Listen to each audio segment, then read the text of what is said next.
But you see, once we are looking at benefits, the cost at which that comes with should be important to all of us.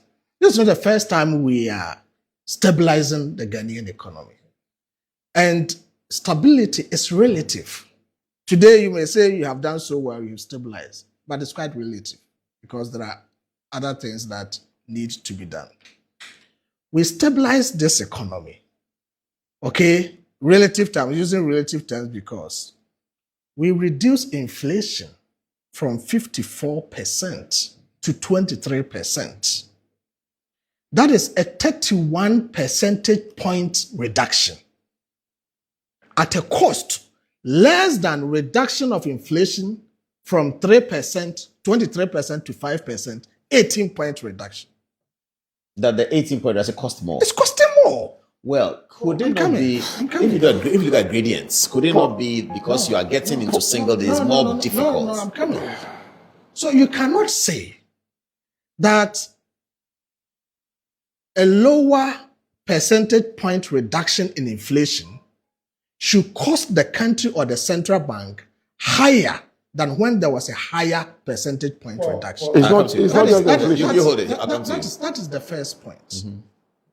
Now, even when we talk about exchange rate, yes, the cedi is around 10 point something on the market, maybe let's say 12. People are happy. But the cost at which it comes with is mind-boggling. What's the cost? We have thrown in about $10 billion, okay, last year through gold board and all of that. The only thing that $10 billion was able to do for the exchange rate was a reduction from 14 to 12 on the market. In 2024, when it reduced from 16 to 14, 2 cedis difference, from 14 to 12, 2 cedis difference, it didn't have to take the central bank to inject $10 billion to achieve 2 cedi difference reduction. Hold on, Prof. I'll come to you.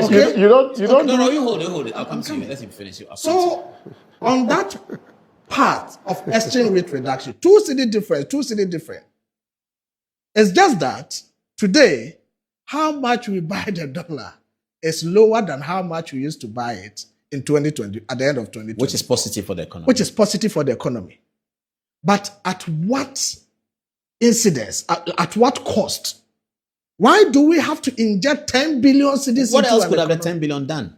It could have done more. If somebody was able to use, let's say, about $2 billion injection to reduce the price of the dollar relative to the cedi by 2 cedis, and you are using 10 billion, you should be able to achieve more than that.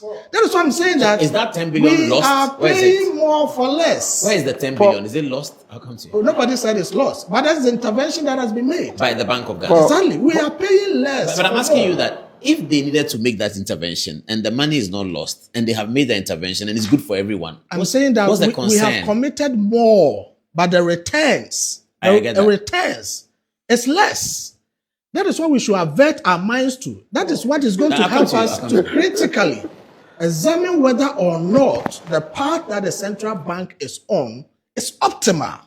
Because as for results, you can get. So you are saying that you are worried that if we go on like this, over the next 2-3 budgets, we're going to be in real trouble. Real trouble. And if you give me the time, we will come there. What is the implication of everything that is of being these done? losses, okay, to the taxpayer? Because at the end of the day, it's the taxpayer who is going to pay. The taxpayer, keep that question. What's the implication to the taxpayer? Yes, Prof. Let me come in. You see, I keep on saying that it is not a matter of you did 10, I did 2. But we can't run away from that. No, we have to run away from that. We can't because we're in a political situation. We have to. The central bank is Bank of Ghana. It is not NDC Bank of Ghana. It's not MPP Bank of Ghana. And that is where I come from.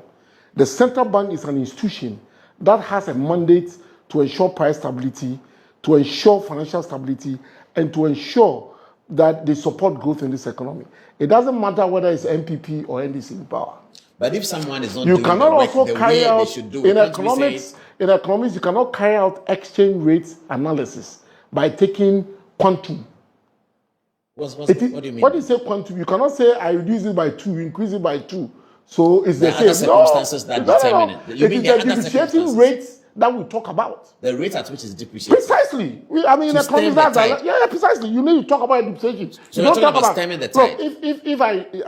if the CD was 4 and you made it 6, and the CD is 20 and I made it 22, even though they are all 2, they are not the same.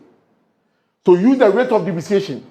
Economics So can get the point, complicated like the that. point I'm making is that whatever happened in the past, the difficulty with which Ghana was trying to cover its economy was the exchange rate dimension. We are fighting inflation, we reduce inflation, and like Gideon said, by half, from 54 to about 23, which was good. At that time, the currency was still depreciating, and itself was making it difficult for the central bank to fight inflation. So something extra had to be done for us to maintain that price stability, for it to transfer into inflation, for us to drop inflation in single digits. So And if you like, take a survey of businesses in this country. Any businessman you talk, I'll ask them what the stability in 2025 has brought to them. So whilst we are trying to fight inflation, the cedi was still depreciating. Look, at 19% in 2024. If the central bank hadn't fought the depreciation of the cedi to let it appreciate, and the cedi even depreciated by 19%, the Bank of Ghana's books would have looked very good. I'm being honest so with you're you. saying that go and take the counterfactual, and I've done that counterfactual. Go and take the counterfactual and let the cedi depreciate by 19% and check the central bank's books. So you're saying that because It is the inflation was stability- becoming a difficult, because the currency was becoming a difficult battle, the Bank of Ghana had to do whatever it could Precisely to stabilize the currency, whatever because cost. we noticed from the So at whatever cost. precisely we noticed from the deliberations at the MPC that the bit that was coming from the depreciation was being too persistent, and if we are going to fight inflation, we have to do something about it. something significant. Precisely. At whatever cost. Not at whatever cost. Paul, look, if you sit down to estimate the benefits that the cedi stability has brought to this country, I'm not saying that we shouldn't talk about the cost, but let's look at the broader picture and stop apportioning. I did 10, you did 2, I did 8. That is not the issue. Okay. It is the Let him central answer bank. the question on It the is the impact of central bank. taxpayers. It is the Then I'll come to you on that. Okay. But land your point. No, The central bank. it is the central bank's mandate that the constitution has given the central bank for the central bank to meet. That should be our focus. It is a public good. I've been hearing that they're not After set up all, to make profit. after all, and this that. country loses a lot of money to corruption. Nobody talks about it. So if a No, we central go to bank, court. We go to court you about know, have you seen every city being retrieved? If a central bank is fighting the President fire, Mahama said 600 million has been retrieved go and from talk the to Yoko. businessmen. The president said the Yoko 600 million. Has come. Look, go and talk to businessmen and go and see. I'm an economist. I'm not talking for any party, but I'm saying that the stability that the city has brought to this economy is very refreshing.